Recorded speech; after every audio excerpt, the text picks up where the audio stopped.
9월 2일 수요일 정례브리핑을 시작하겠습니다. 9월 2일 0시 기준 국내 발생 신규 환자는 253명입니다. 어제 2분이 돌아가셨고 현재까지 총 사망자는 326분입니다. 수도권에서 발생한 신규 환자는 187명으로 3일째 100명대 수준을 유지하고 있으나 다양한 시설과 모임에서 집단 감염이 계속 발생하고 있고 환자 발생의 감소 추세가 크게 뚜렷한 것이 아니라는 점에서 결코 안심할 상황은 아닙니다.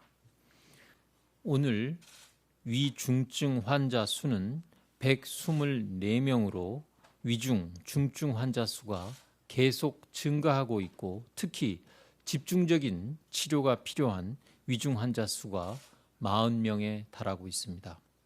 최근 수도권 교회와 집회에서 발생한 환자 가운데 60대 이상 환자의 비율이 40%를 넘는 등 중환자 병상에 대한 수요는 계속될 것으로 예상됩니다.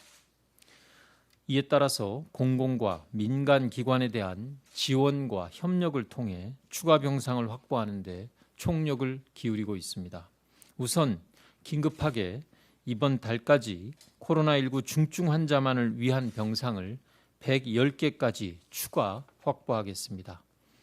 기존에 일반 환자도 입원 가능한 중증 환자 병상을 중증 환자 전담 치료병원 지정을 통해서 코로나19 중증 환자만 입원 가능한 병상으로 확보하겠습니다.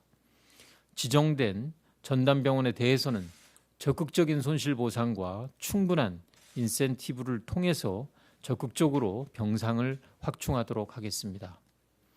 또한 중증 환자 치료 병상 등에 국방부 군 인력을 투입하고 중증 환자 전담 간호사를 양성하는 한편 이동형 음압기, 인공호흡기, 에크모 등 필요한 장비도 즉시 지원해서 인력과 장비 부족으로 중환자 치료에 차질이 발생하지 않도록 만전을 기하겠습니다.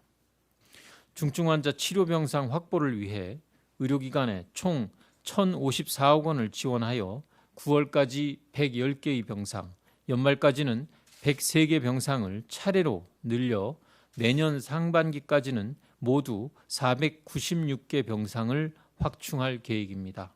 이렇게 되면 현재 511개의 중증 환자 치료 병상에 500여 개의 중증 환자 치료 병상을 추가로 확보하게 되어 앞으로 대응할 수 있게 됩니다.